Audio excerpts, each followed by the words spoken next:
Queridos pais, como vocês têm acompanhado aí nas redes, temos vivido dias muito difíceis em relação à criação de nossos filhos, principalmente crianças e adolescentes. Pensando nisto, é que decidi vir aqui para estar com vocês, para tentar ajudá-los de alguma forma no entendimento disto e, melhor do que isto, na prevenção em relação aos transtornos emocionais e comportamentais de nossos filhos. Acho importante colocar que as séries, os jogos, são gatilhos importantes, principalmente quando não se coloca um limite em relação a esse acesso. É importante considerar que isso não vem isoladamente. Na grande maioria das vezes, nós temos um transtorno mental de fundo, ainda que não tivesse tido uma sinalização maior para as pessoas que rodeiam os nossos filhos, crianças e adolescentes. Como prevenir tais quadros? Não dá para que nós recolhamos as nossas crianças e adolescentes, até porque isso faz parte da contemporaneidade. Mas é importante que nós saibamos desenvolver com eles ou dotá-los de recursos que possam minimizar esse grau de vulnerabilidade. É muito importante que apresentemos a eles que Deus não é apenas o ponto de partida, mas é a fonte da vida. E como tal, bem antes de nós pais pensarmos sobre a vida deles, já tinha alguém que já pensava carinhosamente neles. Podem existir pais acidentais, mas para Deus, nenhum filho é acidental. E nesse sentido, a gente coloca então a vida como um dom precioso. Torna-se muito importante também que façamos um cuidado muito grande na criação de laço com o nosso filho. E coisas muito simples asseguram esse laço. Quanto mais a tendência vem sendo a conexão virtual, eu recomendo a conexão física, o olho no olho, o estar junto, o conversar diretamente, ao fazer perguntas inteligentes para gerar perguntas inteligentes. Fazer com que hoje os pais tenham uma visão também de não quererem oferecer tudo, mas terem um critério do que realmente importa na criação dessa relação, para que fique um laço de confiança. Laço de confiança que tem a ver com participação no dia a dia, diretamente, através deles, e não através só de como a gente tem inclusive assistido e acompanhado de grupo de WhatsApp de mães, ou perguntar ao amigo do filho sobre o filho, ou ir ao colégio para saber sobre o filho. Se você tem em casa o locus maior, a condição melhor de adentrar esse filho. E adentrar esse filho não é abrir mochilas ou ficar atrás das portas, mas é sentar-se do lado, é chamar para uma conversa, é contar caso, é trocar experiência. Importante dizer-lhes que na prevenção aos transtornos emocionais significa também deixar o filho ter experiências de desconforto. Diferentemente de como os pais fazem, ou de como eles pensam fazer, que tem que evitar o desconforto para gerar a emoção positiva. Muito pelo contrário.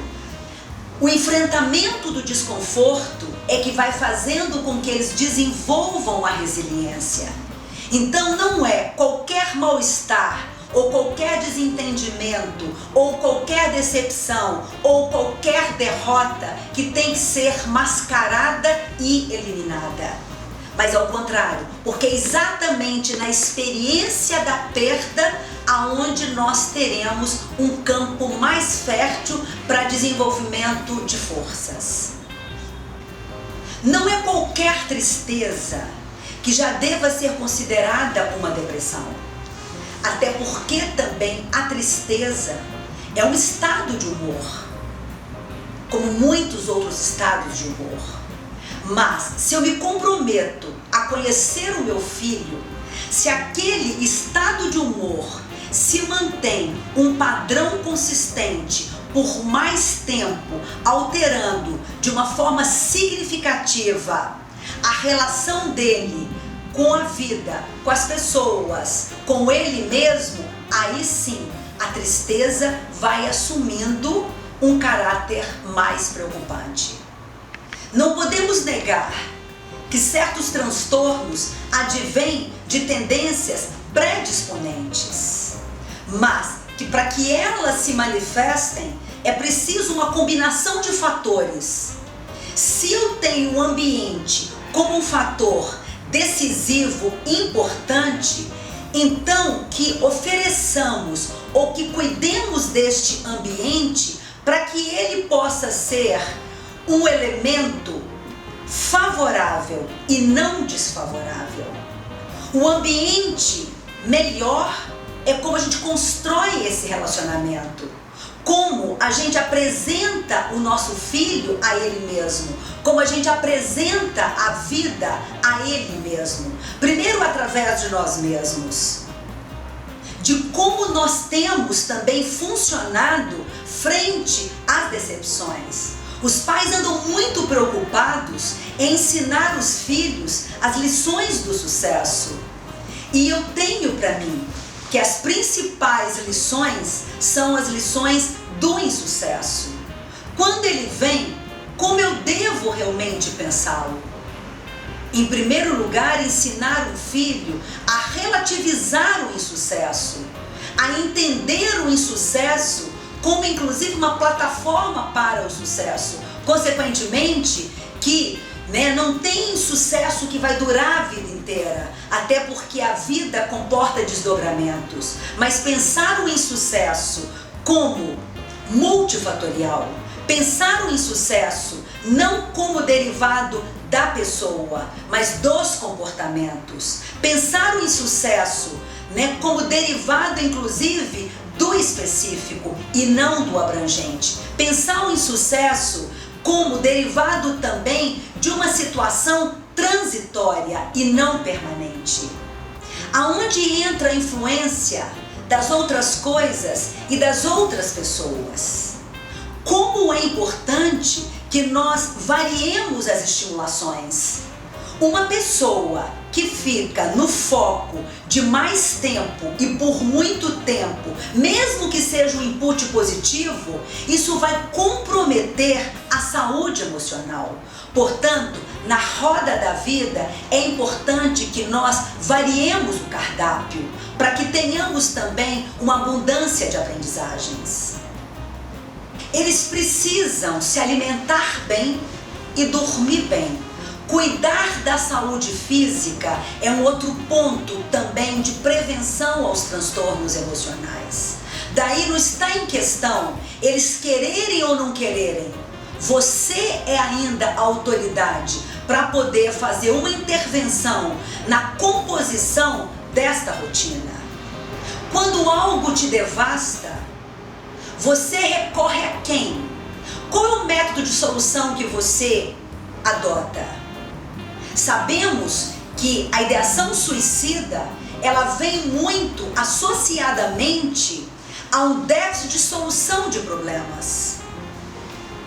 Como compromisso com a vida, vem muito quando você tem também recursos, através de elementos de enfrentamento, de recursos variados para você poder compor a solução. Recursos podem ser formas diferentes de pensar e pessoas diferentes e potentes a quem recorrer. Todos nós, sob condições favoráveis, podemos ser presas fáceis de processos viciantes. É o que nós chamamos do transtorno de impulso. É aquela criança que pode viciar-se mais rapidamente do que outras em relação a certos estímulos. Sobre o assunto do limite e como fazê-lo com eficácia, que gere no seu filho mais segurança, mais condição interna, emocional favorável, você poderá conferir nesse meu livro, no capítulo 4, o desafio de educar. Como estimular os comportamentos desejáveis e desestimular os comportamentos indesejáveis. E eu gostaria, inclusive agora, de falar com vocês um pouquinho do capítulo 6, que é o capítulo em que eu trato exatamente sobre os transtornos emocionais e as formas de prevenção. E deixaria no final dessa nossa conversa o seguinte recado: a orientação para as famílias é que não se deixe impactar pelos transtornos. Não os tomem sempre como algo negativo. Às vezes, são exatamente esses transtornos que mostram à família uma maneira de tentar viver melhor e de se relacionar e de ser mais feliz. A ideia é entender o transtorno daquele filho como uma oportunidade para realizar uma série de mudanças. Seja lá qual for o transtorno do seu filho e ou o momento difícil que ele possa estar atravessando, muito cuidado para que você, ao fazer algumas intervenções, ou mesmo você também que é de carne e osso e que possa ter também alguns momentos de desarranjo, mas é muito importante que jamais deixemos passar a ideia de que nós estamos desistindo dele, para que ele não desista da vida.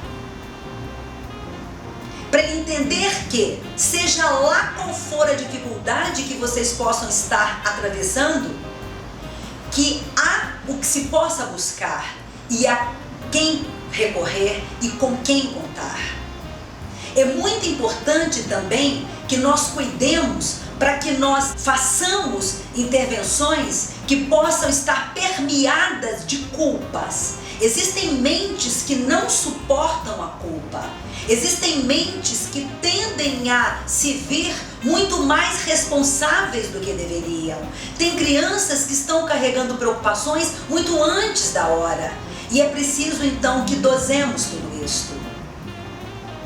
Um outro grande antídoto, no caso que essas intervenções não recomendadas ocorram, é que nós, o quanto antes, administremos o exercício do perdão.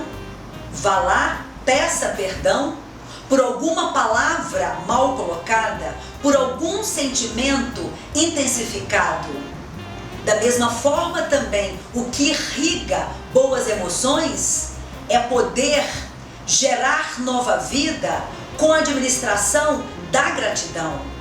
Agradeça a Ele, pelo que Ele trouxe a você. A prática de agradecer é uma prática também muito recomendada, porque quem agradece estimula emoções positivas, e quanto mais emoções positivas eu tiver no meu acervo, mais compromisso com a vida eu terei. Como é bom um filho também se saber tendo feito uma diferença na vida realmente de um pai, independente do quanto te custa isto, em todos os sentidos. Como é bom ele entender e saber comprovadamente a graça que ele trouxe, para ele poder continuar compromissado com a graça. Você não pode nem superestimar a sua preocupação e nem negligenciar a sua observação. Porque os pais, com certeza, têm boas intuições. Não as deprecie, cuide delas. E no caso que você queira entender um pouco mais sobre aquilo que possa estar te perturbando, venha conferir até que ponto isso é um transtorno. E no caso que seja, o que possa ter provocado, o que possa estar mantendo e as melhores formas de poder combater. Querendo, precisando, conte com a gente.